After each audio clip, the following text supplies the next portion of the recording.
I would now like to call the August 23rd, 2022 Longmont City Council regular session to order. May we have a roll call, please? Mayor Peck. Present. Councilmember Hidalgo Faring. Here. Councilmember Martin. Here. Mayor Pro Tem Rodriguez. Here. Councilmember Waters. Here. Councilmember Yarbrough. Here. Mayor, you have a quorum. Thank you. Let's stand for the pledge. I pledge allegiance to the flag of the United States of America and to the republic for which it stands, one nation, under God, indivisible, with liberty and justice for all.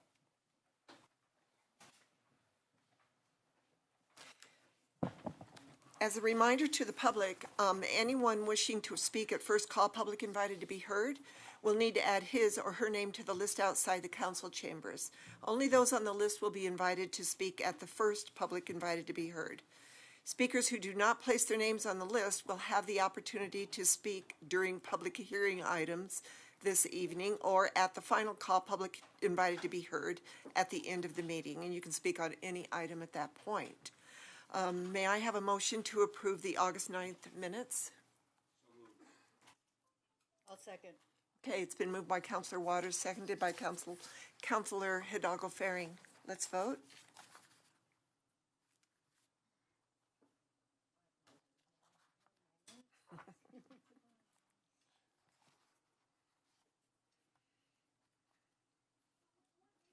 Went away. Yes. No, Hidalgo Faring.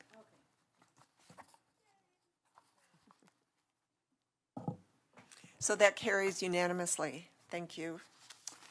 The next item on our agenda tonight, if I can open this page. Do we have any agenda revisions or items that councilors would like to put on, direct staff to put on future agendas? Seeing no one, Councilor Waters. Thank you, Mayor Peck. Can I ask a question first, and then I'm going to make a motion? Absolutely.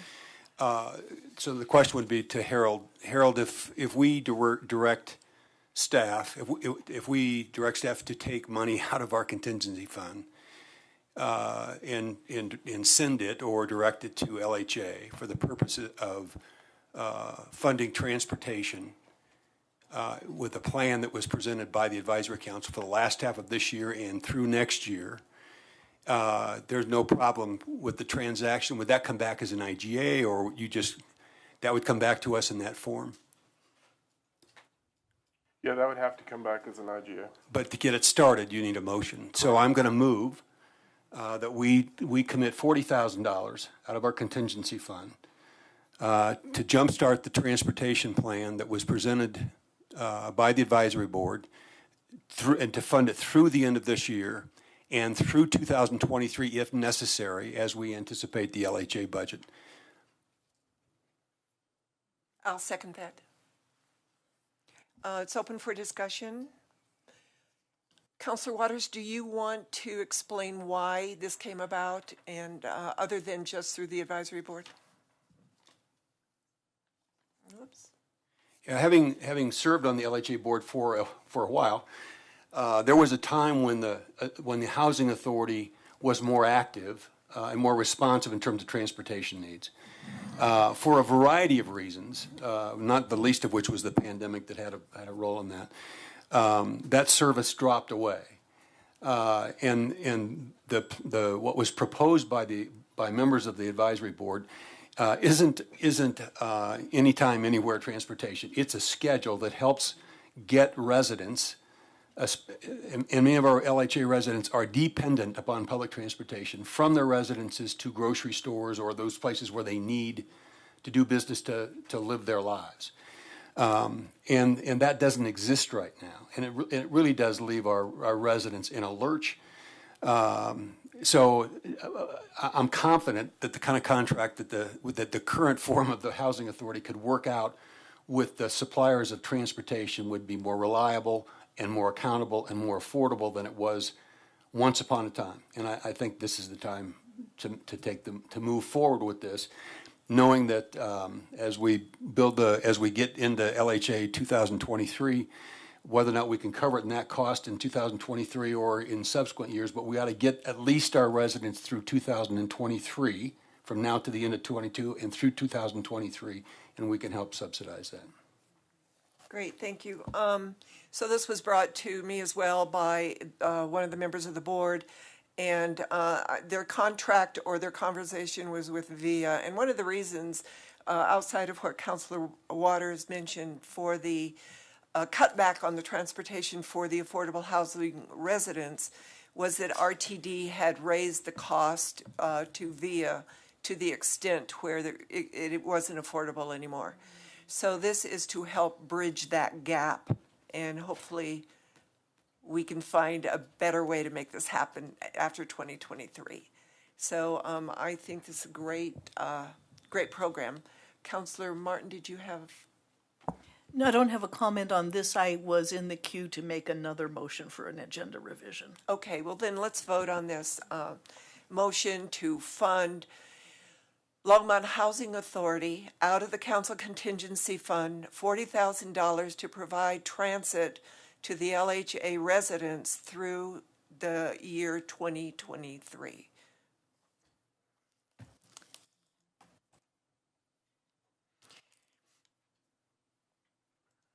Great, so that passes unanimously. Congratulations, ladies. Councilor Martin. Thank you, Mayor Peck. Just this week, a ballot initiative achieved the sufficient number of signatures to put on this November ballot a measure asking Colorado to dedicate revenues to fund housing projects, affordable housing specifically. And we've checked with the staff, and they think that the constraints it imposes on the money are something that the city can manage. And so I would like to see a resolution brought before council when the staff is ready to allow the city council to decide whether to resolve to support voting yes on this initiative. You second that? Okay. So Councilor Martin proposed the motion for a resolution supporting the affordable housing bill? It's a ballot initiative. Ballot initiative. At the Colorado state level. Oh, okay, thank you. And that's been seconded by Councilor Hidalgo Faring. Any discussion? Seeing none, let's vote.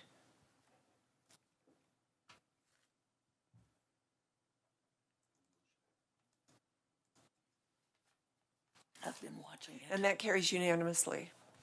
I also have something I would like to direct staff to bring back on during the budget process. It's Municipal Code 4.04.080, the sales tax taxable items. There are 3 things in this municipal code. There's lodging services, the intrastate telecommunication services, and the gas and electric service for gas and electricity. So if you could bring those back for discussion and explanation during the budget process. Can I have, I do. Okay, so it's been seconded by Councilor Waters. Is there any discussion? Seeing none, let's vote.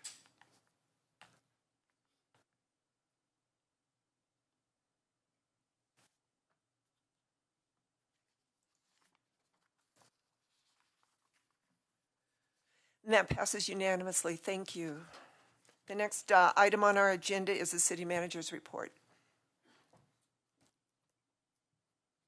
No report, Mayor, Council. Okay, thank you. We now have a couple of, under special reports and presentations, we have a couple of proclamations. The first one is a proclamation recognizing management and engineering services and Taco Star as recipients of the EPA Award for Preventing Pollution in Longmont, Colorado. So I will read this, and then if the recipients would have anything they would like to add, comments, and then if you want, we can take a picture. So I'll have to read it again. A proclamation recognizing management and engineering services and Taco Star as recipients of the EPA Award for Preventing Pollution in Longmont, Colorado. Whereas Management and Engineering Services LLC and Taco Star are environmental leaders in our community. And whereas Management and Engineering Services LLC and Taco Star are recipients of the prestigious United States Environmental Protection Agency Award for their distinguished efforts to prevent pollution. And whereas Management and Engineering Services LLC and Taco Star have continued to show a commitment to reduce, eliminate, and prevent pollution while operating their businesses in Longmont, Colorado. And whereas Management and Engineering Services LLC and Taco Star are intricate parts of the Longmont business community, now therefore I, Joan Peck, Mayor, by virtue of the authority vested in me and the City Council of the City of Longmont, do hereby proclaim recognition of Management and Engineering Services LLC and Taco Star as environmental protection leaders in Longmont and call upon the residents of our community to recognize this important achievement. Would you mind telling us exactly what your companies are and what you do when you come up to speak? That would be great.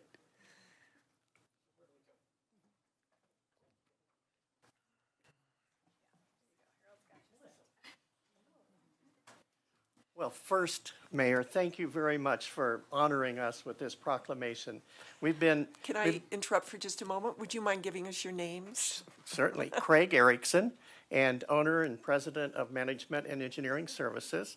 We've been in business for 30-plus years, and our offices have been in Longmont for 25 of those years. And we're very proud of what we have done in helping other companies within the state of Colorado achieve a new environmental level of performance. We're members of the Colorado Environmental Leadership Program at the gold level, so we're really dedicated to doing what we can. And Melissa, would you like to add a few words? Sure. I would just like to add that the EPA Region 8 Award was given to 4 recipients in the state.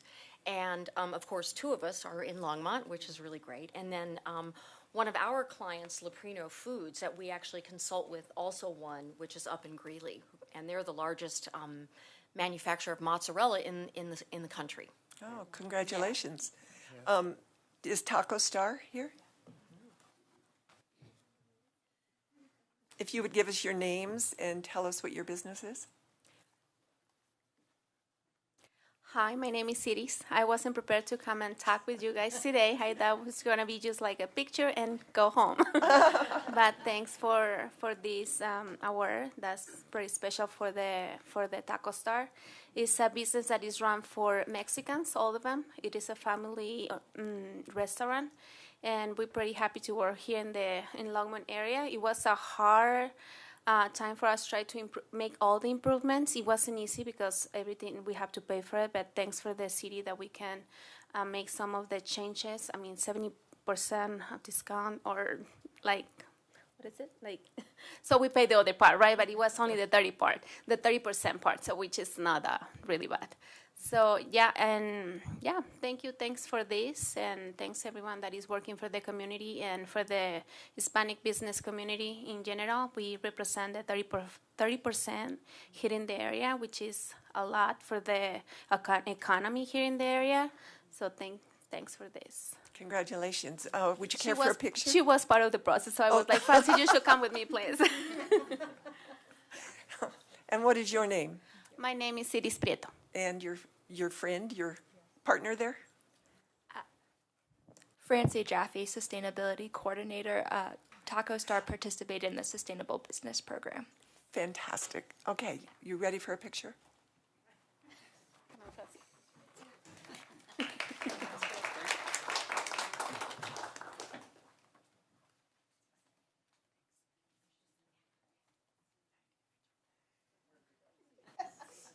Come on in the center, right here, right in the center, and the council's going to join us, and we'll get some pictures.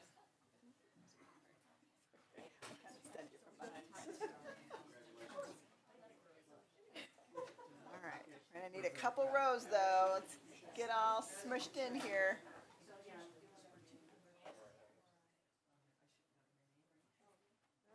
We're close. Keep smushing just a little bit there. There we go. Can you get that? Yes. Are you good? Yes. Okay, ready? 1, 2, 3. One more. All right, very good. Wait. All right, very good. Congratulations.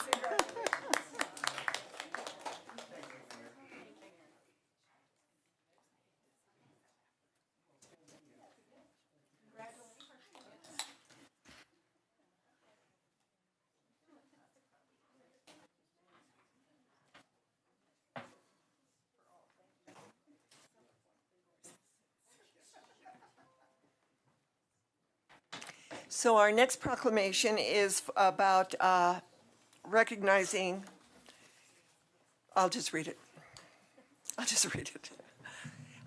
This is a proclamation recognizing and supporting the Global Treaty on the Prohibition of Nuclear Weapons in Longmont, Colorado. Whereas the United Nations Assembly Nuclear Weapon Ban Treaty has been ratified by enough of the world's governments that it entered into force on January 22nd, 2021. And whereas prior to the treaty's adoption, nuclear weapons were the only weapons of mass destruction not subject to a comprehensive ban, and whereas the new agreement fills a significant gap in international law, it prohibits nations from developing, testing, producing, manufacturing, transferring, possessing, stockpiling, using, or threatening to use nuclear weapons, or allowing nuclear weapons to be stationed on their territory. And whereas the treaty also prohibits nations from assisting, encouraging, or inducing anyone to engage in any of these activities. Now therefore I, Joan Peck, Mayor, by virtue of the authority vested in me and the City Council of the City of Longmont, do hereby proclaim recognition and support of the Global Treaty on the Prohibition of Nuclear Weapons in Longmont, and call upon the residents of our community to join fellow citizens across the United States in recognizing and supporting this important movement. Would you care to make a few comments? Thank you, Mayor. Hi, my name is Chris Allred, commenting on behalf of the Colorado Coalition for Prevention of Nuclear War.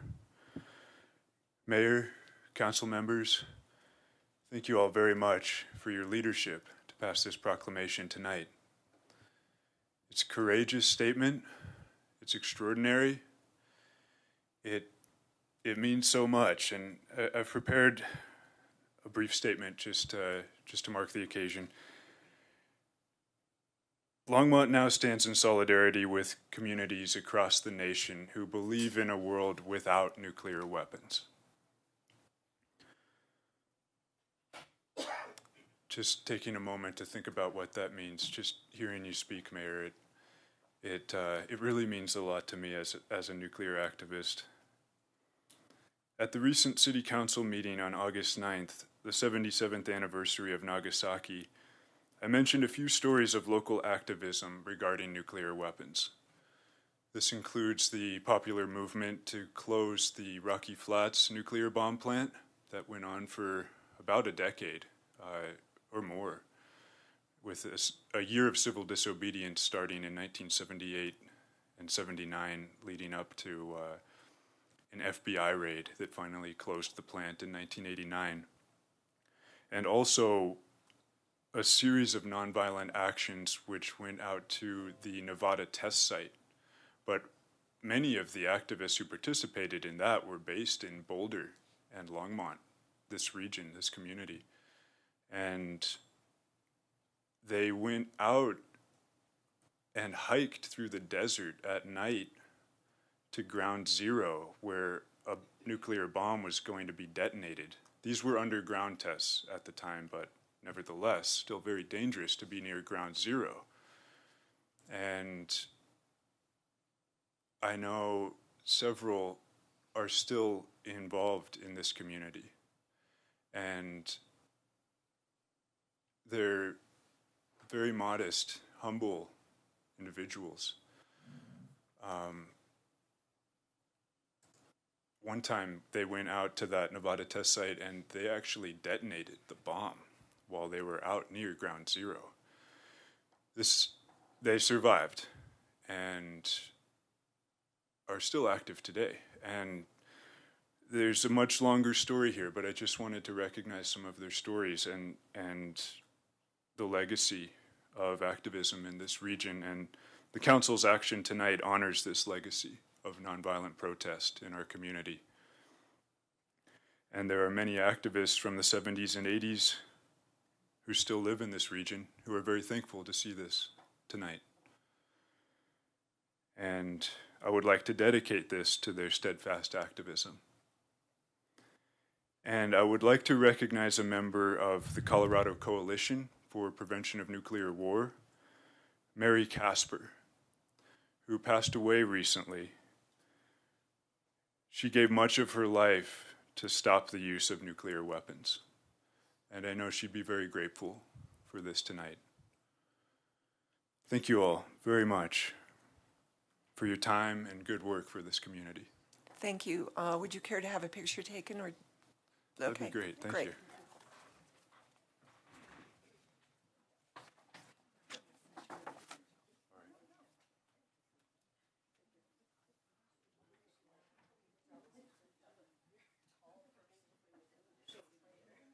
It's a good strategy. Okay.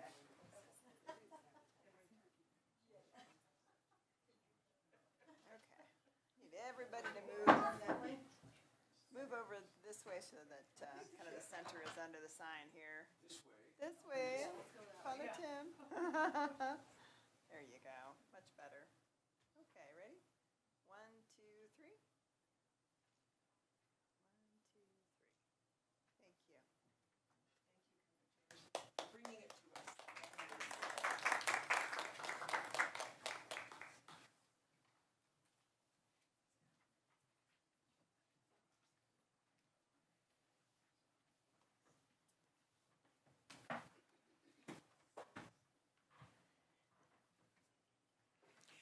So now we're at the public invited to be heard portion of our agenda, and I see on the list only one person, Abe. Is that you? Come on up, Abe.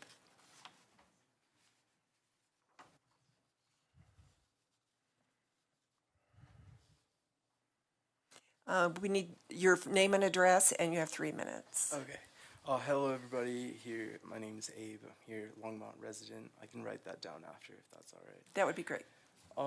Just some housekeeping things with the city. I'm from a neighborhood here in Mountain View and 15th Street. There is a situation there, as you guys have known, with increasing graffiti throughout the city and with recent events that have happened related to some of these names associated with the graffiti. There is a parking lot right around the neighborhood of Dogwood and Emery. There's 2 that are public, one that is almost really forgotten, and this neighborhood has also seen the increase of population within the area. So obviously along the street, a lot of the fire hydrants on Mountain View going from Emery southbound, visibility is super hard to see both right and left. I know there are various apartment complexes with probably not enough parking situation. So yeah, visibility is hard. I believe it would be appropriate, just as they've updated the lights on Main and Mountain View for left turning lanes, for there to be a no parking sign from certain distance or more enforcement to fire hydrant due to visibility. Also with parking situation with other apartments with that one lot in the neighborhood.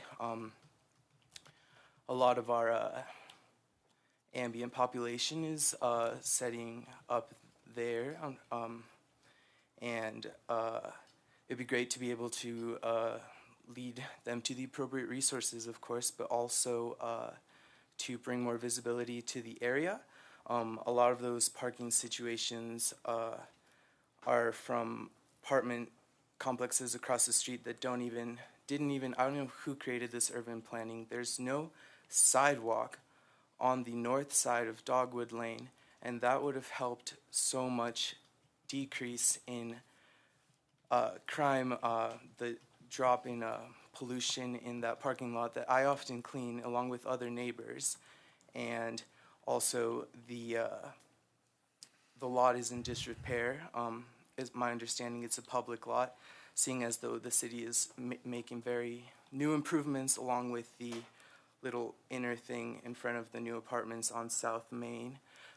You know, some new pavement would obviously be long overdue there. I think that's the first pavement that was put there when the neighborhood was first created.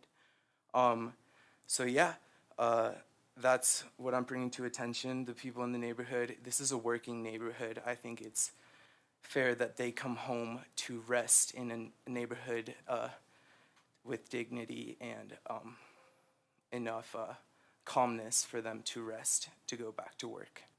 That's all I have to bring. Thank you. Thank you, Abe. I'm going to give the sign-up sheet to the city clerk. If you would go over and sign it up and perhaps put your address and perhaps your phone number, and someone will contact you.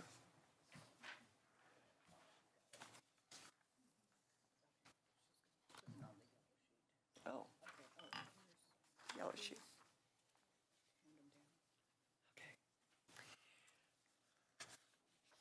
So seeing no one else on public invited to be heard, I close the first public invited to be heard. We are now at the consent agenda. Would you mind reading the items into the consent agenda, please? Mayor, item 9A is Resolution 2022-129, a resolution of the Longmont City Council urging Longmont citizens to vote yes on the ballot question concerning issuing up to $20 million in bonds payable from the city's storm drainage enterprise revenues to finance improvements to the storm drainage system, including but not limited to completion of the phase of the Resilient St. Vrain project extending from Sunset Street to Hover Street on the November 8, 2022 coordinated municipal election ballot. 9B are resolutions of the Longmont City Council urging Longmont citizens to vote yes on ballot questions concerning charter amendments on the November ballot. Resolution 2022-130 is a resolution of the Longmont City Council urging Longmont citizens to vote yes on ballot issue approving a change to the city's charter to remove outdated language and allow for modernization of the conduct of city business on the November 8, 2022 special municipal election ballot. Resolution 2021-131 is a resolution of the Longmont City Council urging Longmont citizens to vote yes on ballot issue approving a change to allow for prospective vacancies in city elections on the November 8, 2022 special municipal election ballot. 9C is Resolution 2022-132, a resolution of the Longmont City Council authorizing a lease agreement between the City of Longmont as lessee and Big Belly Solar LLC as lessor for smart trash and recycling cans for city parks and municipal facilities. 9D is Resolution 2022-133, a resolution of the Longmont City Council approving the intergovernmental agreement between the City of Longmont and the St. Vrain and Left Hand Water Conservancy District for funding for a collaborative water-efficient xeric garden at Sandstone Ranch. 9E is Resolution 2022-134, a resolution of the Longmont City Council approving the intergovernmental agreement between the city, the state of Colorado, by and through the Department of Natural Resources and Research Services LLC for mining reclamation activities at Button Rock. And 9F is approve one capital improvement program project. Do we have any counselors that want to pull any of these items on the consent agenda? Seeing none. Okay, it's been moved by Counselor Waters to approve the consent agenda, seconded by Counselor Martin. Let's vote.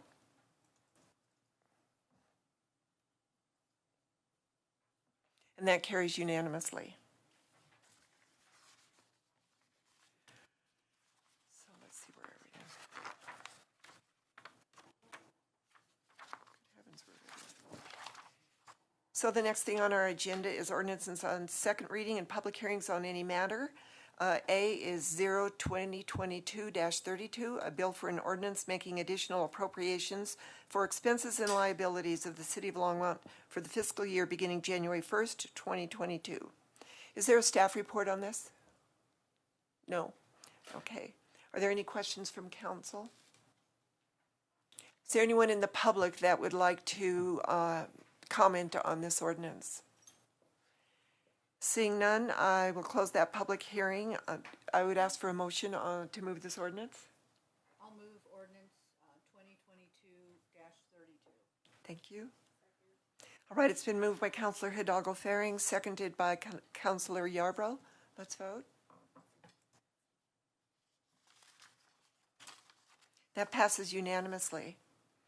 The second item on the second reading is BO 2022-33, a bill for an ordinance amending title of the Longmont Municipal Code on Revenue and Finance by creating the state and local fiscal recovery fund. Sorry, I kind of messed that up. Do we have a staff report on this? Seeing none, I'll open it up for public hearing. Does anybody in the public like to comment on this ordinance? Seeing none, is there any comments from council? I ask for a motion to move it. I'll move ordinance 2022-33. Second. So it's been moved by Councillor Hidalgo Faring, seconded by Councillor Martin. Let's vote. That passes unanimously. We're now at items removed from the consent agenda. There were none, so we'll go directly to the general business. There's going to be a presentation by David Kennedy for possible amendments to noise code related to motor vehicle noise.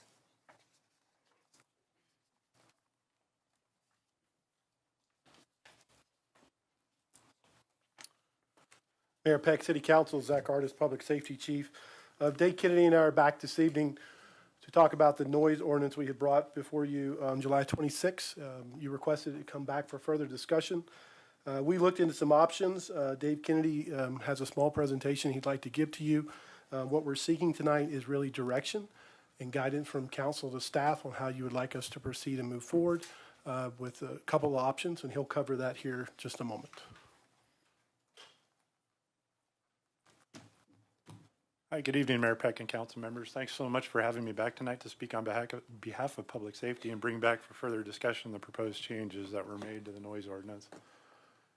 And let me find my PowerPoint here really quick. There we are. Sorry about that. All right, there we go. There we go. So there's the review of the proposed changes. So tonight, staff is seeking council's direction on whether or not we should either bring back subsection E as originally proposed on July 26th, bring back subsection E to change the amplified sound distance from 25 feet out to 300 feet, as I will discuss a little bit further in the next few slides. Or, as a third option, staff has also included some new information regarding sound camera technology in tonight's presentation. So first up is the original language which was proposed in the July meeting. So the first part of the section E that you see here was the language proposed in July, and I apologize that the underline somehow moved up from where it was on my PowerPoint, but the supposed to be underlined portion is the new language which was added by the legal team to essentially move over amplified sound to be included in the subsection E proposed change to the ordinance. The next slide, as we look at subsection A here, and once again my line is goofy for some odd strange reason, but the first portion that you see is the existing language in the code. The supposed to be underlined portion here is the language that was added by the legal team to specifically remove that amplified sound from sound systems for motor vehicles and move it over into that subsection E category, which we just took a look at. And just in real quick review, so the original language, which was proposed in July, was really due to the fact that public safety staff felt that we needed some means to enforce the noise related to engine and exhaust system noises, not from car audio systems. You know, I can personally say that based on my personal experience, I have issued citations over the years for problem car audio systems under that current subsection A language, and have had no problems with successful prosecution under that subsection. So our problem and lack of enforcement, once again, is solely related to engine and exhaust system noise, not car audio system noise. So, and last up is that new technology that I mentioned. So that is the sound technology. the reason public safety staff wanted to include this tonight was that we really wanted to put all options on the table here. Is because what we're looking for council is for the future direction of where we're going to go as a city for noise enforcement. Because, you know, I will be candid with council and tell you that right now, the enforcement of noise in regards to engines and exhaust systems is just not happening. So we need to do something other than the nothing.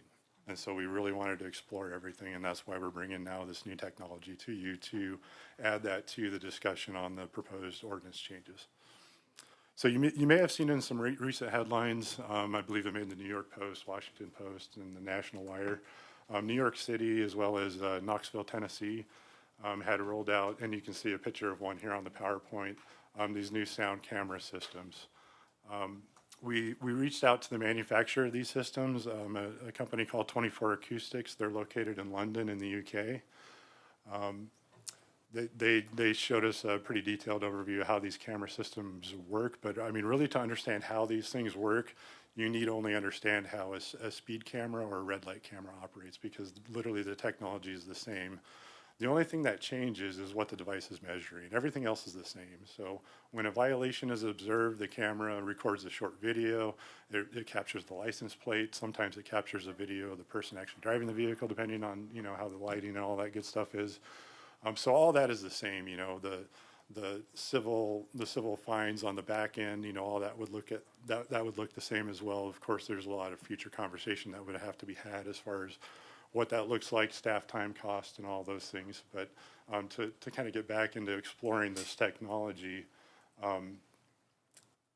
really at the end of the day, like I said before, is the only thing that makes this camera system different and this new technology difference is the ability for the software to not only measure sound from an oncoming vehicle, but and its proprietary technology, of course, is the ability of this camera system now to actually monitor specific vehicles in heavy traffic. So in other words, we could have a 4-lane road, such as, you know, 3rd and Main Street, for example, and it can, not with 100% accuracy, but with reasonable accuracy, actually pinpoint which vehicle is making that loud noise. So because the system's not perfect, and no system is perfect that's currently out there, and this includes the red light and speed cameras, it still takes human review to actually look at each violation that the camera recorded.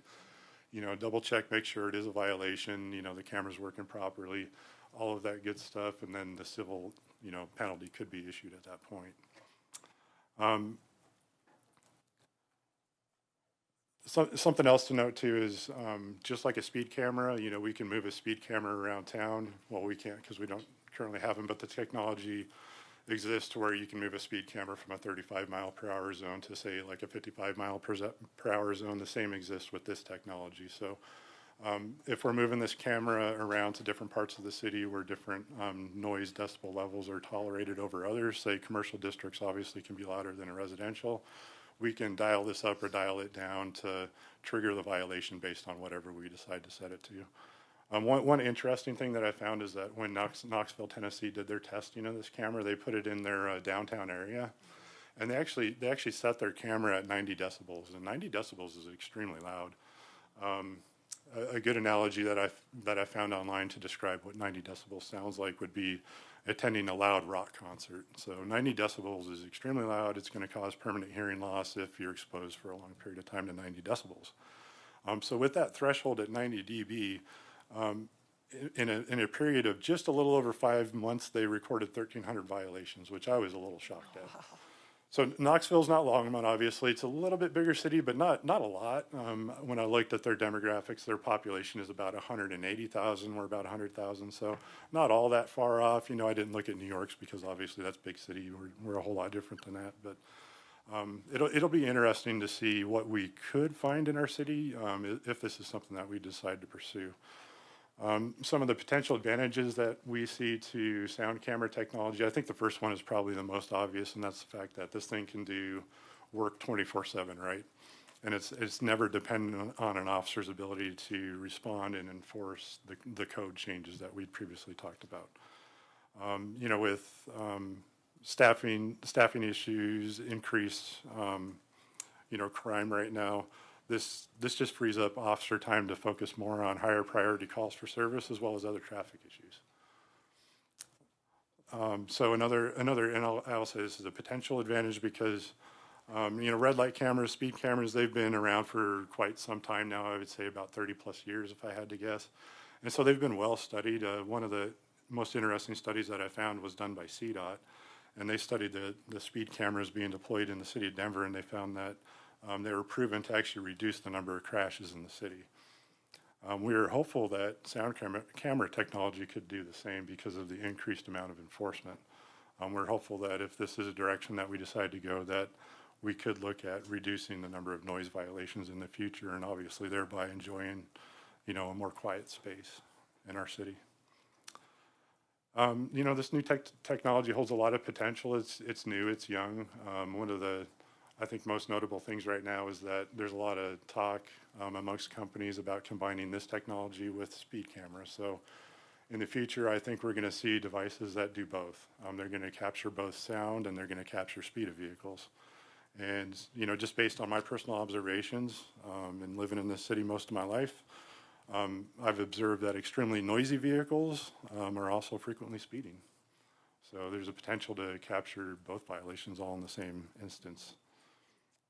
And one last advantage, and that would be, the potential revenue from the civil fines that are issued due to the cameras.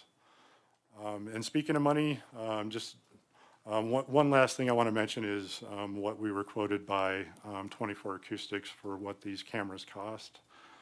Per camera, they cost $31,000, plus there's a monthly service cost of $495, and that's just to provide, the tech support that you need on the back end for any kind of electronic device these days. But the good news is you don't have to commit to buying cameras. The nice thing that this company offered was that we could test a camera. They will mail us one for a cost of $1,500, and we can keep it for 4 weeks. There's no obligation that we commit to purchasing cameras or doing anything in the future, but the reason public safety found this so attractive is what we would really like to do, if this is council's direction, is be able to move forward with that testing, because I think the testing, I think, would be really important in our future decision on whether or not we want to commit to this as a city, as a means of enforcing noise from vehicles, because we'll be able to come back to council and provide, at least some preliminary raw data as far as what we're seeing in the city. For example, maybe we decide to put it at 3rd and Main Street for a week. We can say, well, in that week's period of time, we measured this many violations, at this decibel level. At least give, everybody a good idea and a more accurate picture too than just what everybody's hearing, because I think sometimes, what we hear and maybe what's out there can be different. And it could go either way, right? We could find the problem is much worse than we thought, or we could find out that it's actually not as bad as we thought. And just to be clear, as a side note, we're not suggesting that if we do T&E this camera, we're not suggesting that we're going to issue any fines. We're not going to even issue any warning notices or letters. We just want to get the raw data from the camera to show what we were seeing and test the device, really. Let's see, last slide here. Just in review, to summarize our big question, if you will, the question is on what direction do we want to go? Like I mentioned previously, do we bring back that subsection E as originally proposed for first reading? Do we bring back the modified one to change that distance from 25 feet to 300 feet for those audio systems? Or, and I guess I will say this bullet point here would be an and/or. We could do a combination of any of these. Would be to direct staff on whether or not we should begin testing sound camera technology for possible future implementation. I believe that's all I have. Thank you, first of all, for your time and consideration and direction moving forward and what we're going to do with noise. I'm ready for any questions council has at this time, and I also have Chief Artist here as well if I don't know the answer. Thank you, David. You betcha. Councilor Martin. Thank you, Mayor Peck. First of all, I would like to see, I'm the person who said we should include stereo sound because we have a vocal contingency of residents who says we can't force that as much.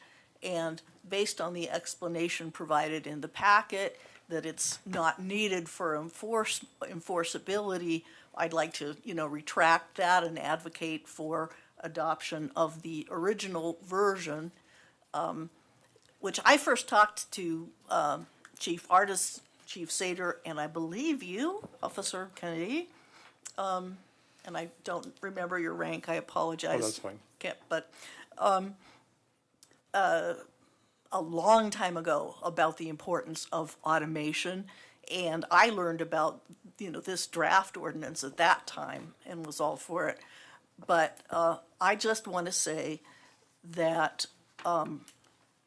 any kind of automation that we can take advantage of to do the everyday low judgment tasks of catching these relatively minor but extremely important infractions that council members hear about all the time, and that in the case of speeding are, a danger to everybody. We should do that with automation if it works, because we need to have our public safety force focused on things that require human judgment. I hear over and over and over again that we need our officers engaged more. We need to see more of them. And I know you're out there doing everything you can. So we need to let automation do what it's good at so that you can do what only you can do. And that's what I have to say about it. So I would be yes, ignore that part, and oh yes, invest in the automation and do the trial as soon as possible. Thank you, Councilmember Martin. Thank you. Any other comments? Councilor Waters? Thanks. David, could you back up, or Officer Kennedy? I'm sorry. Yes, sir. Back. So you want direction on these. So do we need motions then? Yeah, the options are there. If you would like a motion, then we can discuss it. Well, then I'm going to move that we direct staff to bring back subsection E as originally proposed on 726 for first reading. I'll second that. So it's been moved by Councilor Waters and seconded by myself to bring back subsection E.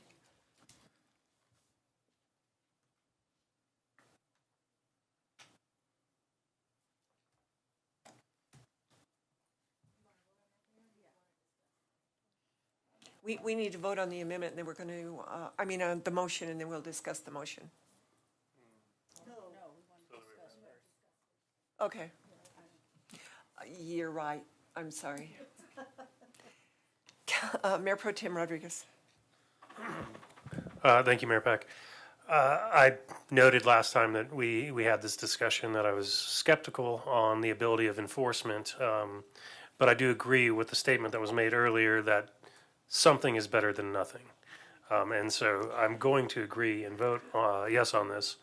But I will be very much a proponent of the automation option, because I do think that our officers, generally speaking, have higher priorities in the call logs and things that we hear about than actively hunting down a lot of noise, automobile noise. And so I'm very enthusiastic about the possibility of these cameras, but I will be voting yes.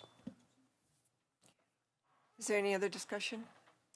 I would be voting yes as well on this, and I'm very happy that you're bringing back the camera for the trial. I totally support getting the camera to try it out, see what's happening. Technology is the way to go. So let's vote on this motion for subsection E.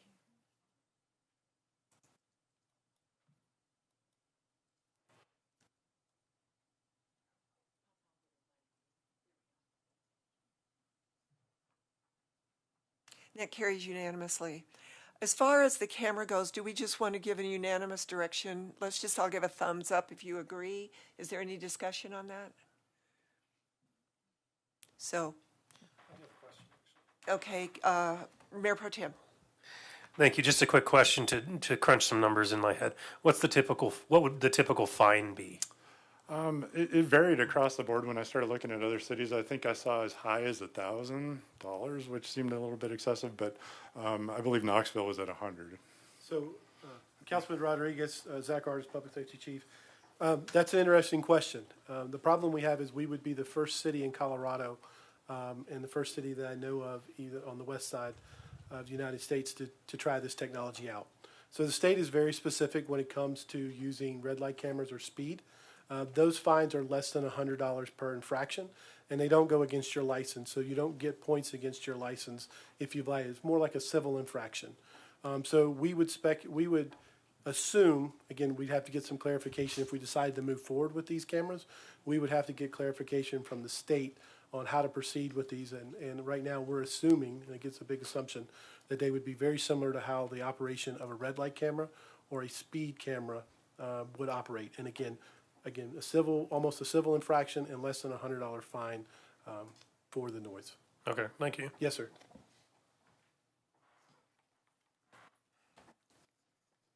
Councilor Martin.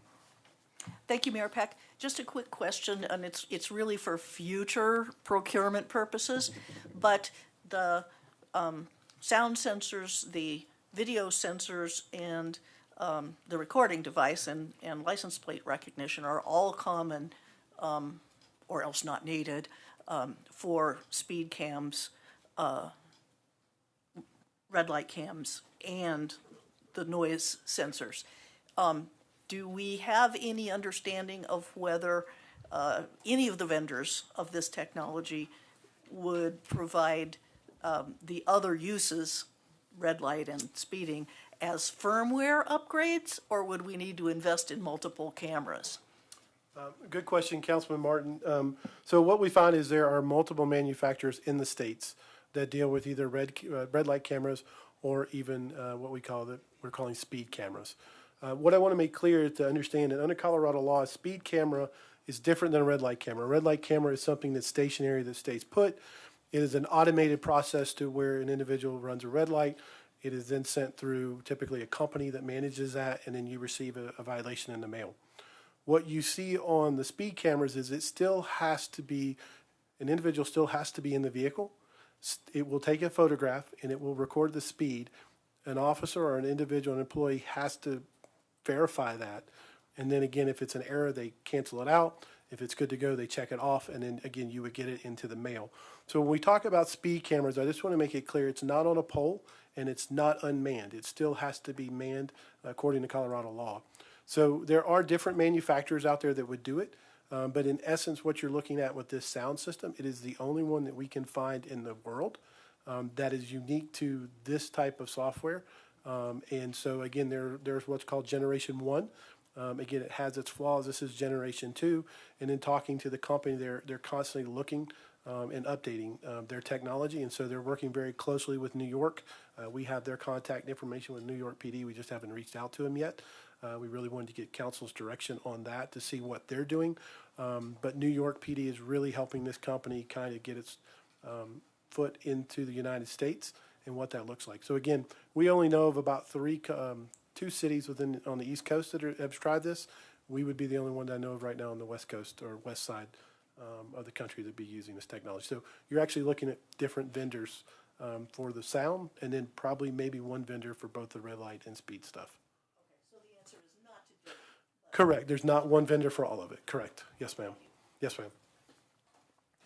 Now that brought a question to my mind.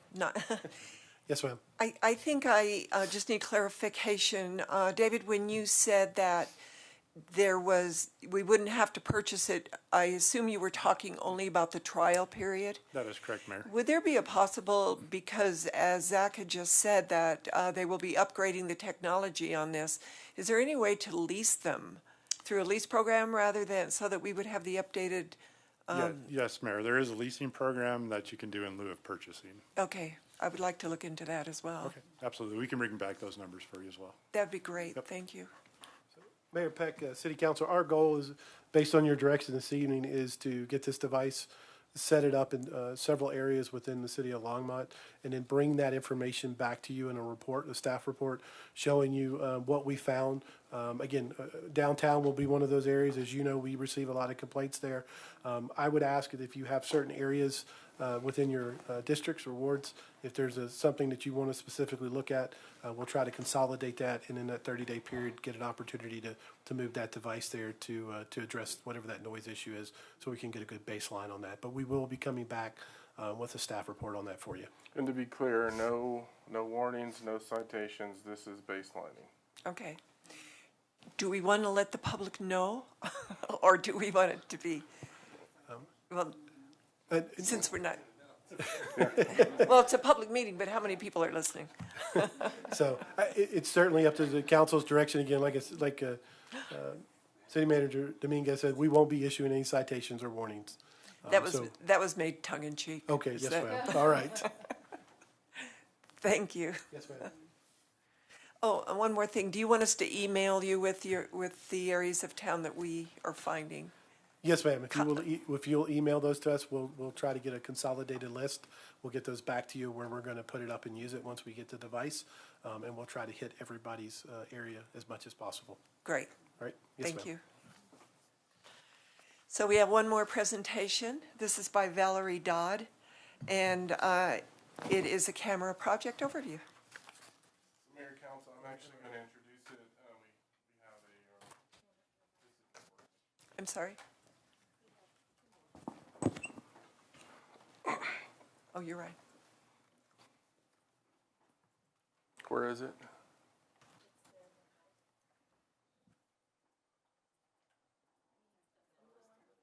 The middle one?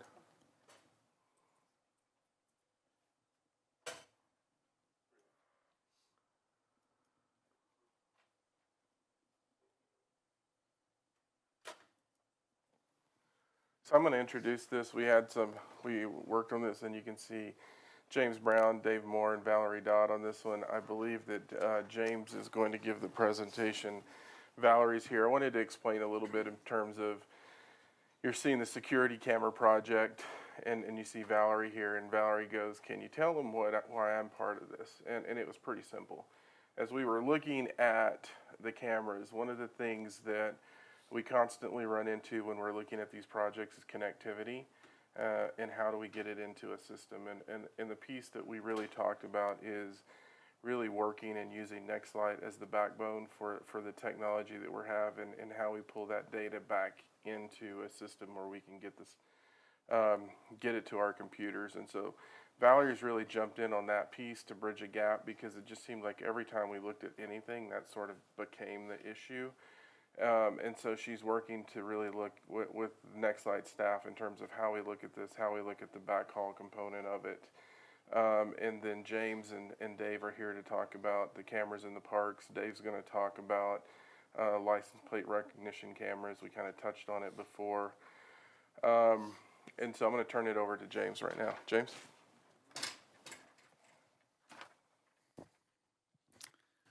Good evening, Mayor Peck, council members. I'm going to, James Brown, Assistant Chief Public Safety.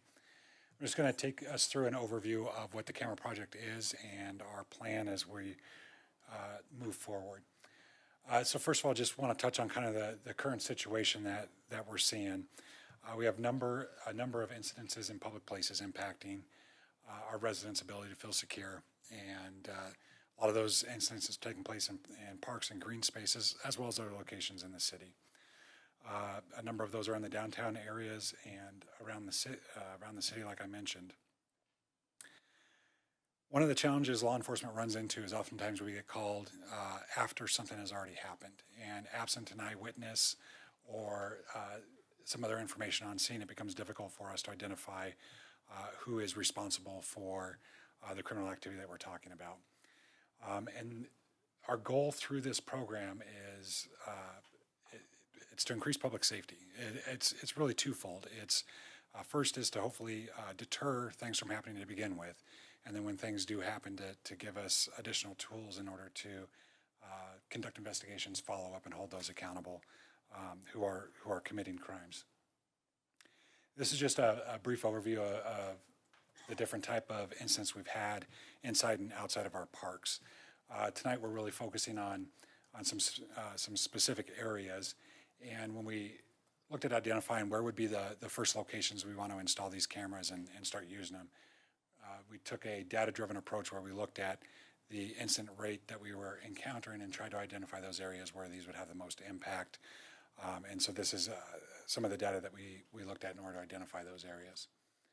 This is a heat map that's kind of showing the data and is giving you an indication of some of the hot spots where we have a large amount of recorded incidents. So our approach is to place security cameras in public places. These security cameras, like I mentioned before, the hope is that they help deter criminal activity in these areas, but they will monitor the areas and then aid us in investigation if something does occur. Our game plan is to start with 2 initial locations and then expand from that. The first 2 would be in Landing Park and Car Park, and then expand additional cameras into Clark Centennial, Kensington, and Lou Miller. Once we wanted to start off with a smaller amount of cameras so that we could really identify any unknown issues that we may run into with the equipment or with the installation.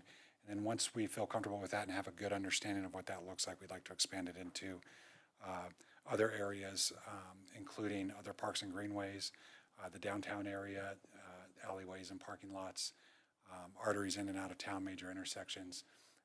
Again, really highlighting those areas where we're seeing a high occurrence of incidents that would be captured with the cameras. We are currently working on an agreement with a vendor that we'd like to use. This vendor is being utilized in multiple other municipalities throughout the country, including some here in Colorado. Basically, they would provide the cameras and house the recordings on a cloud-based recording system. And then the funding for these cameras that we're looking at are coming out of existing funds from Parks, Public Safety, and the LDDA budget. So a couple of highlights of what the plan will do and what the program will not do. First of all, it will have very strict access and usage policy. Use data to determine the camera locations. Use cameras for real-time monitoring and for recording.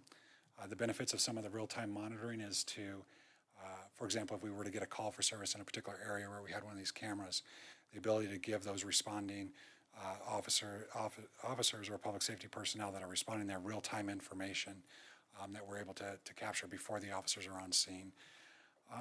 Excuse me. All of the recordings from the cameras would be stored for 14 days, unless they contain evidentiary value, at which point they would be a copy of that segment of it would be downloaded and logged into evidence and would follow our normal evidence procedures. Dave will talk about the license plate recognition technology in just a moment. As mentioned, being able to connect these is an important aspect of it. They're going to connect through Nextlight infrastructure. They're powered over Ethernet. They'd be installed on existing city infrastructure. And our goal with this is that this would be transparent. And so these cameras, and I'll show you an example of what they may look like. They're not hidden cameras. They're not covert cameras. They would be easily recognizable. And a piece of that, too, would be mentioning the cameras and locations on Public Safety's website. And then part of the program would be a consideration to extend or expand out to other community partners. Once we have an agreement in place and can go through more of the details of what that looks like, it'll better kind of explain that.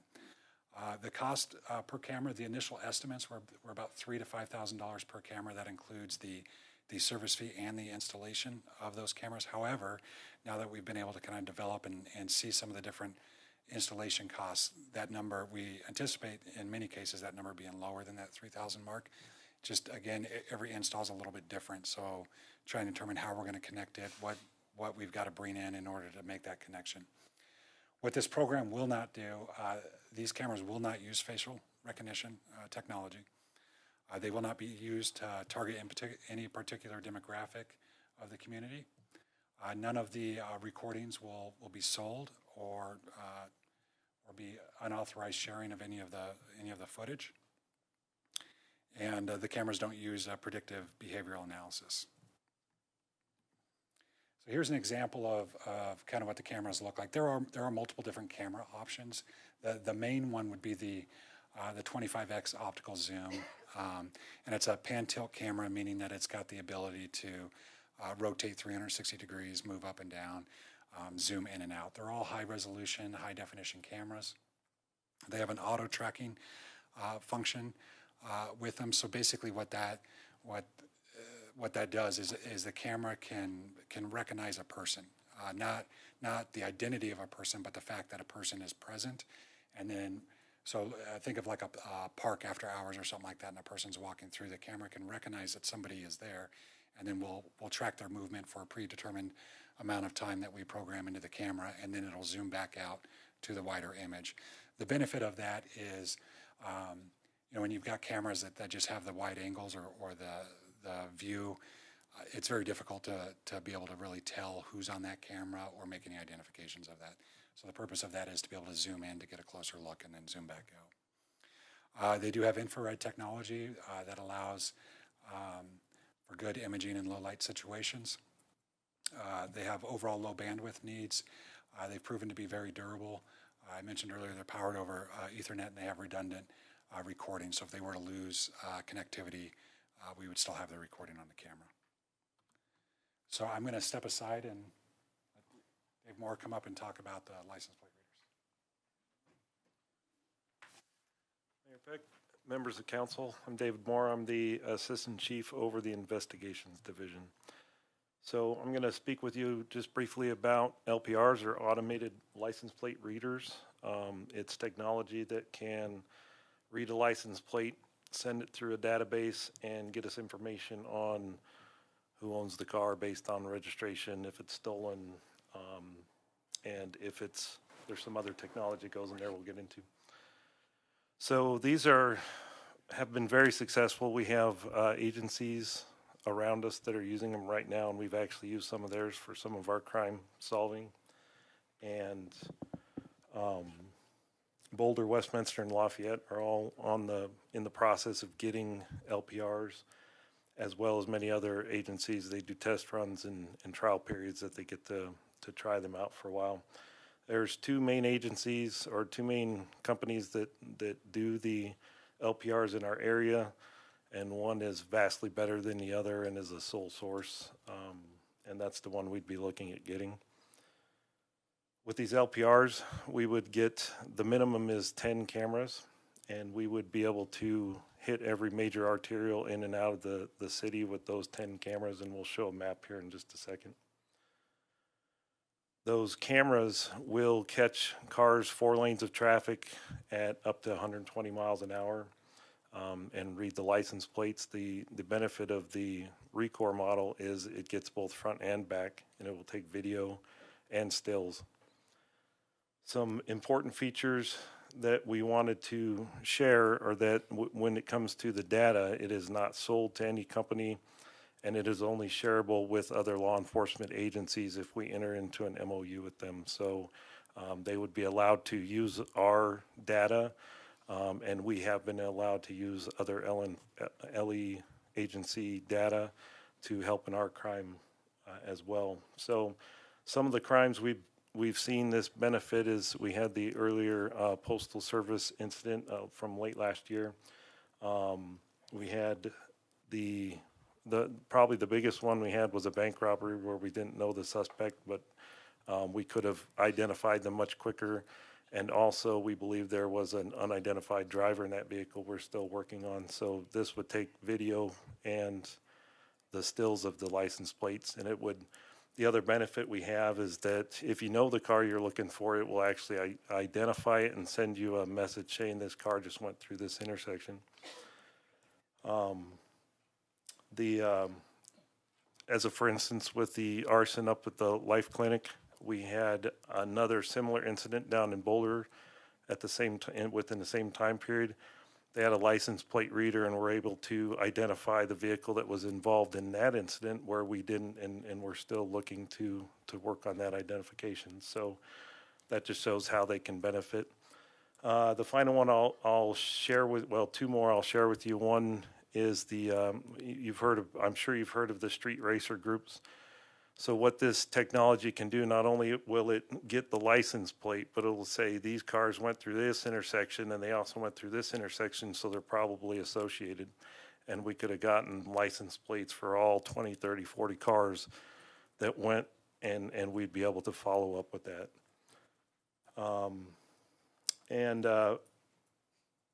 So with the, pardon me.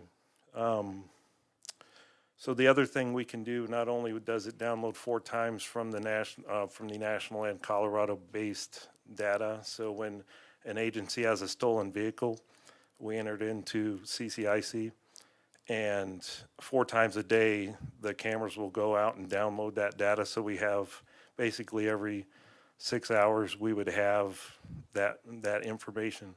Not only does it allow for that, but we can put our own hot list in. So if we have a suspect we're looking for, or suspects, a stolen vehicle, we can enter it immediately, and it will look for our hot list as well, or anyone around us. If they call us and say, here's a BOLO for this vehicle, we can enter into our system, and it will notify us when it sees it. So it can operate at daytime and nighttime effectively, and the technology is very impressive. The images of the people driving the car is very clear.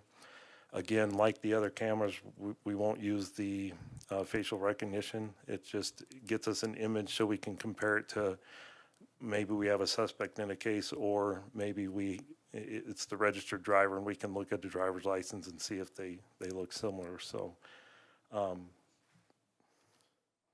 this is the map where we are proposing to put the different, it'd be 2 cameras at each intersection. So there's 5 intersections you see there, the main arterials, and that would catch the traffic in both directions, coming and going. But when we do, if we do enter into a contract, the people that work in the company will come out and actually help us place them based on data. So this is just tentative. This is where we think they would be most helpful. But they may come out and say, well, you'd get better reads from, say, farther south on Main as opposed to at Main and Ken Pratt. So with that, I will turn it over to James again. Thank you very much. Thank you. Okay, I'm just going to summarize our timeline, and then I'll wrap this up. So this has been a project that we've been working on for the last several months, and been trying to get this up and running as quickly as possible. Our hope is to finalize the agreement with the vendor within the next week or two, and then order our first shipment of cameras for those first 5 locations that we spoke about. The turnaround time on the cameras from the time we place the order with the vendor and time we get them is about a week, and then it would be whatever time it takes us to get those installed. And then, as we talked about earlier, we will determine what additional sites based off of the data, and prioritize that based off of what the data is indicating on where these cameras would be the most beneficial. So with that, I know that was a lot of information that we threw out, but I'm happy to answer any questions, or we've got other resources here as well. And I wanted to jump in real quick. I think while we have public safety presenting, obviously Valerie's been part of this. This is really something that was also born out of the work that we've done as part of our neighborhood impact team, and the work that we've been doing specifically at Carr and Lanyon Park, and really looking at these issues. And it's about much more. It's about, I remember we had a conversation with council about vandalism in our parks, and he said, what's the number? And the 500,000, over the last few years is correct. And so there's also a point where the cost associated with vandalism in our facilities is driving a lot of expense, and so we need to manage this. It's also the neighborhoods that we work with. We can tell you a neighborhood where an individual calls us when the sun goes down based on issues. on a regular basis. And I think on top of it, when you look at the use of technology, we've touched on this, when we're in a position right now where when you have high volumes, you have the employment world that we're in, you have all of these issues, really this technology is bridging a gap because we can't always have somebody at a certain place. And this is really allowing us to expand our resources and be more proactive in dealing with the issues that our community is bringing to our attention. Great. Councilor Martin. Thank you, Mayor Peck. I have two questions.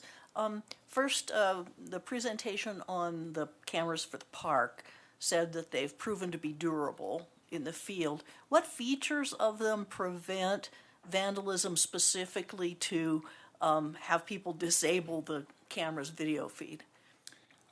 Councilmember Martin, thank you for the question. The information that I'm getting is from the vendor that we're working with, and they've had these cameras installed in hundreds of locations throughout the country. During that time, they've had one camera that has been damaged and needed to be replaced by vandalism. They have housing that protects the camera.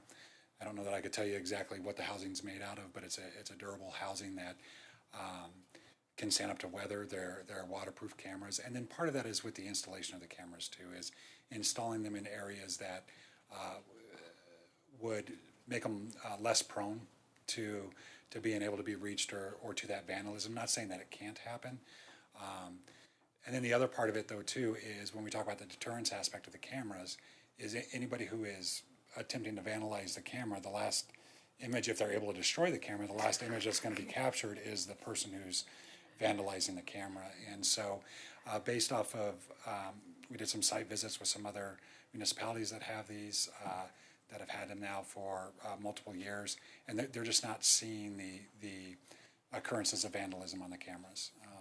But again, not to say that it won't happen, but we're just not seeing it, and the organization's not seeing it. So all of the cameras do have warranties that come with them, and you know, that covers some replacement and everything like that as well too. But. Okay, thank you. That was a good answer. Director Dodd, tell me or tell us about backhaul, because I'm suspecting we don't have fiber to the camera, you know, so how do you get the video signal from the camera to the next light infrastructure? That's a great question. We can take it from there. So good evening, Valerie Dodd, Executive Director of Nextlight. So Mayor Peck, Council Member Martin. The answer is we have fiber, like Lanyon Park, with fiber terminates about 20 feet away from where we're wanting to place the camera. So we're going to put and I can't give you a lot more detail than this, but a 5 megahertz Wi-Fi, it's basically a radio that will attach, and then you'll have one on the pole. And so you'll use a Wi-Fi signal to connect the two devices. So obviously fiber is not going to terminate at all locations, so we will use the Wi-Fi radios where possible. Now, when we start talking about the downtown locations, we will be probably leveraging our LTE network, which is the one that we're using for the St. Vrain Valley School District. So we will probably have coverage there, and we might be able to have just one LTE device propagate far enough to really cover and enable all of the cameras that we plan to place within the downtown area. So basically, fiber will be in very close proximity in most situations, and then otherwise it's either a Wi-Fi radio technology or an LTE cellular type technology.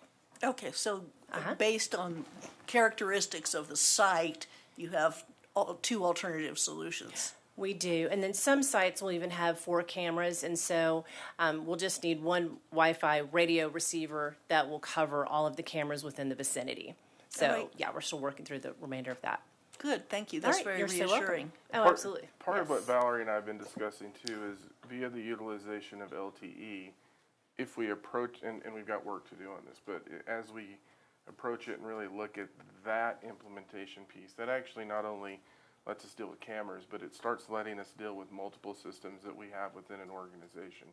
And so some of this will be learning through so we can capitalize and actually use technology in a different way where we don't have connection now. Thank you. Mayor Pro Tem. Thank you, Mayor Beck. So my question really, I believe I understand why Lanyon and car parks were the first two chosen based on recent history that we've, kind of heard about in the last few years. But based on the heat map, it seems like there might have been some other parks that would have been considered based on just being hotter sites per se. For instance, it looked like Kanemoto had quite a bit of, incidences that had occurred there. So I was just wondering, based on just that heat map, just didn't quite look like it vibed with choosing Lanyon and Carr first. Just curious. I guess maybe more for other folks listening, the impetus behind those first two choices. Thank you very much for the question. The best way I can answer that is in the heat map and in the diagram we're showing, that's capturing all of the incidents that we've had. But then the next piece of that is kind of dialing it in and taking a look at what are the different types of calls or the different types of incidents that occurred within those numbers, and really trying to identify those ones that we feel like we'd get the best impact by having the cameras in place. And so, that's a broad overview, and putting together the presentation, it was trying to give a sample of kind of the data that we take a look at in order to determine these locations, but then really drilling down and trying to determine again the type, what area, and in this one we're talking about parks, but what area in the park are we seeing it? Are they consolidated in a particular area? Are they spread out among the area? So just trying to take a look at those different factors, and then obviously taking a look at other factors that play into that, try to decide where the best locations are in order for us to get the biggest impact. Okay. And the other thing is real-time information comes in and it says we need to relook and we need to add. And so that's happening too based on information that we're getting from different areas. We specifically talked about Lanyon and Carr. You saw 3 other parks that we're looking at based on other situations. And I think that's going to be the case is we're going to be learning real time on this one and having to make adjustments based on activities that we're seeing, and priorities may shift for us based on what we're seeing within the community. Thank you for that presentation. Do you need direction from us to go ahead and purchase these cameras, or are you doing it anyway? Council funded this in last year's budget, and so what we wanted to do, and I asked them to do this, is because we didn't want to be covert about this. We wanted to be upfront and transparent. Great. We know we had this in the budget process, and so we wanted to let you all know. We wanted to go over what we were going to do, and then see if you all had any questions or concerns. But no, we have the money budgeted via council, and that's something we could do operationally. But this is more updating you and updating the community to say we're moving down this road. Great. Glad to hear it. Thank you for the presentation. We have one more presentation. Does staff or council need a break before we go on, or shall we power through? Okay. Aaron Fosdick is going to give a presentation on an annexation referral.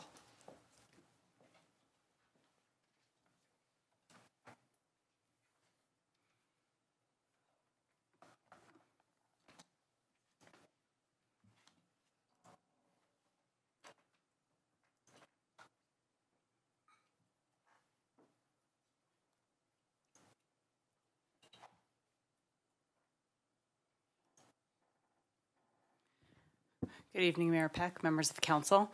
I am wearing my glasses, but the screen is really small, so sorry about that. Erin Fosdick, I'm a principal planner with the Planning and Development Services Department. Tonight I'm here with an annexation referral for 8513 St. Rain Road.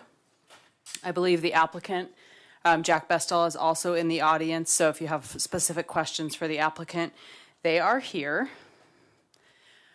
I have a short presentation tonight. Council will remember that we've done annexation referrals in the past. This is really a pre-step in the development process, really to ask council if they're interested in an applicant coming forward for annexation. This referral is for a property that's around 4 acres on the west side of town. You can see the vicinity map here. This is a linear property that is at the northeast corner of Airport and 9th Avenue. So it's just to the west of the Champion Green subdivision. It is within the Longmont planning area, and as council knows, that is the area in which Longmont essentially has indicated we will grow into at some point. So it is part of our future land use and transportation system map. It is designated as a residential area. It is designated as mixed neighborhoods, similar to the subdivision to the west. And I also want to mention that 9th Avenue and Airport Road are also designated as arterial roadways in the Envision Longmont plan. The applicant has submitted an initial concept plan that shows townhomes on this site, which is consistent with the land use guidance provided by Envision Longmont. Residential mixed neighborhoods, really the primary uses within that land use would be single-family attached, single-family detached, townhome products, similar to what's being shown here, within density ranges of 6 to 18 units per acre. Now, obviously, this is an initial discussion, so this concept plan is just that, a concept, but it does give council an idea of what's being proposed, which again is townhomes. About 57 townhomes are shown here. There's obviously some buffers, some landscaping, a small park and drainage area to the south. When Champion Greens was platted, there was a plan that those roadways would serve this property, and so you'll see those local roadway connections on the concept plan. Again, I just want to mention to council to remember that this is an early discussion. This would likely change. And this is a good chance for us to talk about what the process is and what council and the community can expect. So this is the discussion where council talks about whether or not it's in the public interest to refer this property into the annexation process. Your decision tonight does not obligate council to approve or not approve an annexation, but this is really, should the applicant basically be allowed to go through the process of statutory compliance and of DRC review. So if council refers this property tonight, the applicant would come back in for a pre-application meeting. We would also have a neighborhood meeting where we would notify any property owner within 1,000 feet of this property that the annexation was potentially being considered, and obviously we would have that neighborhood meeting. We would then allow the applicant to submit a full application. Again, annexations are major development applications.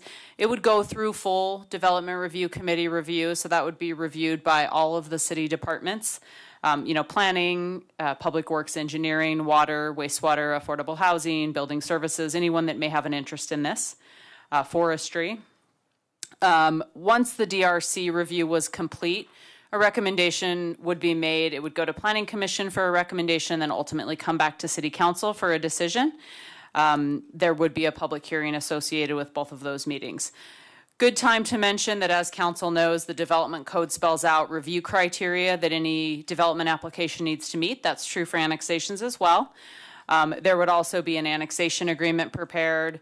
Obviously, the applicant would need to satisfy all requirements before that annexation was finalized.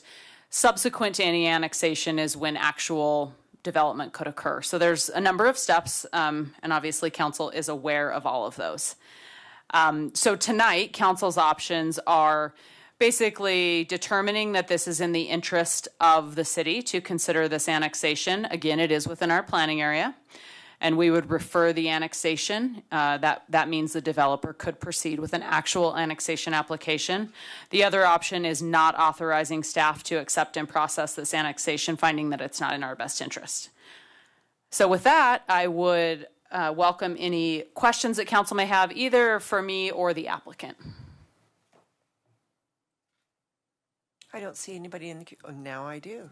Mayor Pro Tem Rodriguez. Thank you, Mayor Peck.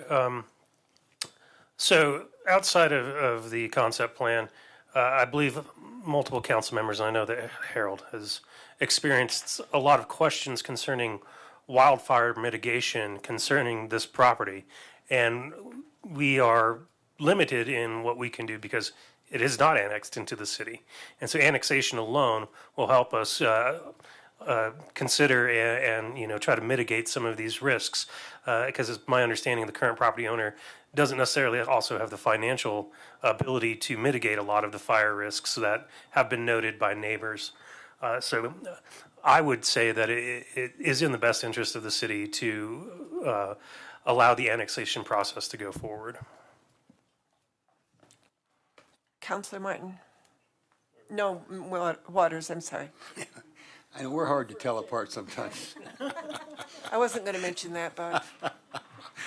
So, Aaron, I don't know if these questions are for you or for Jack, but I have a couple.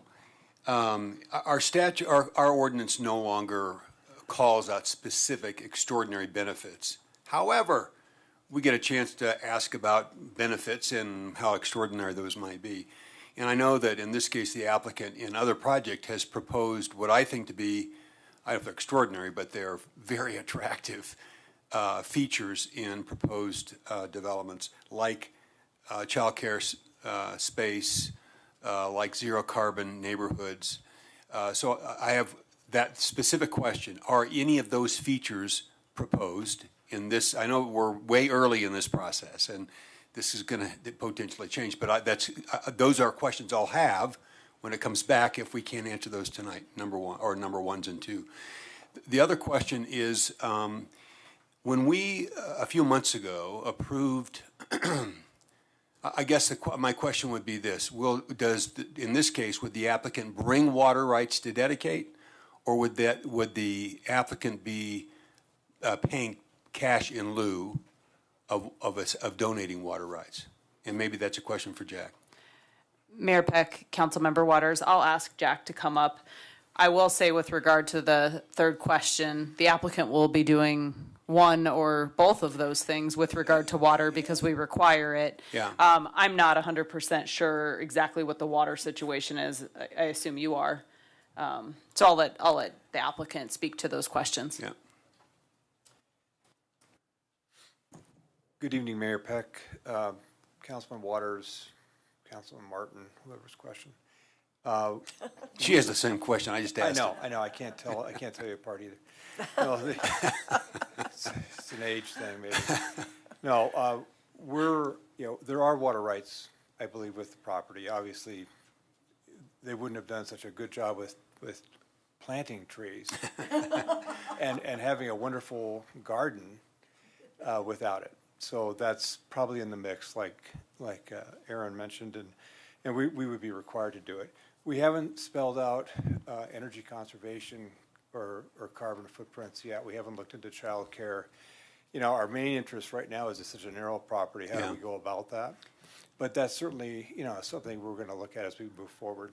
Well, I know you've been responsive with other applicant or other projects, right. and I know that's out there. But the water question is more timely, I think. And if there's water to donate, that's one thing. If it's cash in lieu, we put the city manager in a position to charge for every acre foot, regardless of the kind of application for the development of land that's going to be annexed, which I think was a mistake at the time. Not that it's bad policy, but we should have created options for the city manager to waive that fee if somebody's proposing this very kind of project. Mm-hmm. So for me, that's going to be an important question here going forward, not in terms of approving agreeing to the referral, but this leading to the annexation and development of property that is aligned with our priorities for both affordable and attainable housing. Yeah, and that's something that we've talked about. Becky and I have talked about that as it relates to affordable and attainable, and as we continue moving through the work, that's something we're going to bring to council to look at. Yeah, to turn this question into a statement, I think we ought not to be requiring somebody who's proposing to say yes to our question about can you bring us the kind of housing we need, and then charge them more than we need to for the water, for the cash in lieu that they're going to pay.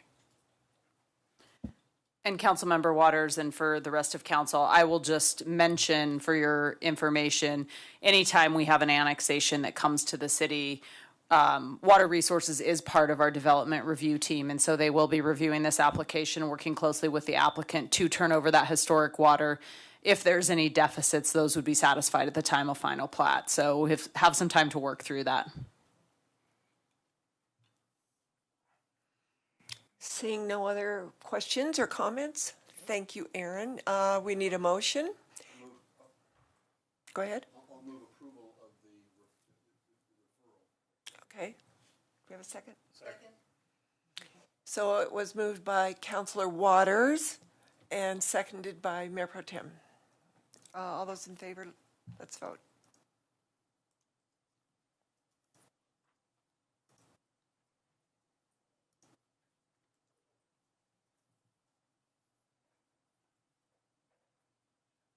So that carries, and it's been referred for annexation. Thank you so much. Thank you.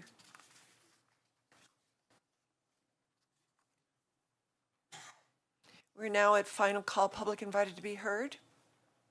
Is there anybody in the public that would like to come up? Seeing none, we'll move on to mayor and council comments. Councilors have any comments that they would like to? Seeing none, we're going to move on to city manager remarks. No comments, Mayor, Council. Attorney remarks. None, Mayor, Council. Thank you. Well, can I have a motion to adjourn? I'll second. It's been moved by Councilor Waters, seconded by Councilor Martin. All those in favor vote. Or whether you're not. So that passed unanimously.